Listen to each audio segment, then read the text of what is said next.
বাড়িতে কয়েকজন গেস্ট আসার কথা ছিল, তাই স্কুল থেকে ফেরার পথে কতগুলো প্যাটিস নিয়ে এলাম মিয়ামোড় থেকে। ওখানে আর গরম করিনি, বাড়িতে এসেই গরম করব, কারণ ওনারা যখন আসবেন তখন মাইক্রোওয়েভে একটু বসিয়ে গরম করে নেব, তারপরে ওনাদেরকে গরম গরম সার্ভ করব। কতক্ষণ আর লাগবে, তাই না? প্রথমে মাইক্রোওভেনে পরপর সুন্দর করে প্যাটিসগুলোকে সারিবদ্ধভাবে সাজিয়ে নিলাম।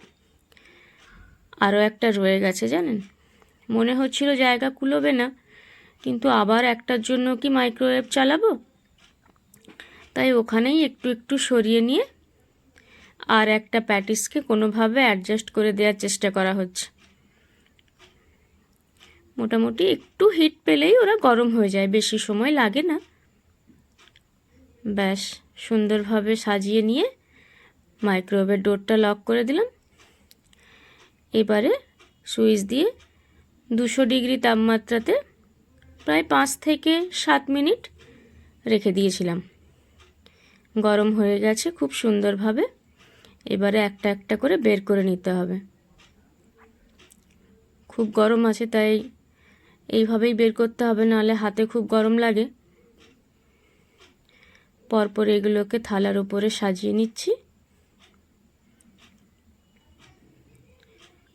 খুব অল্প সময়ে এত চটজলদি কাজগুলো হয়ে যায় না, বাড়িতে গেস্ট এলেও আপনাকে আর বিরক্তও হতে হবে না, আর তাড়াহুড়োও করতে হবে না, খুব সুন্দরভাবে হয়ে যাবে। 5 মিনিটেই আপনার খাবার রেডি হয়ে গেল। এই যে সবগুলো প্যাটিস গরম হয়ে গেছে।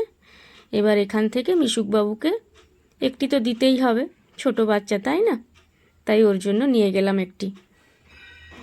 মনু, তোমার জন্য একটা সারপ্রাইজ আছে টিফিনে। কি?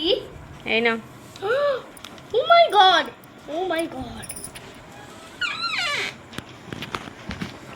কেমন লাগবে হ্যাঁ, খেতে? কেমন লাগবে এটা?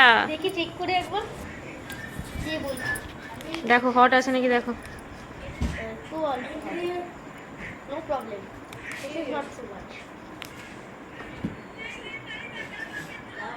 Very relaxing.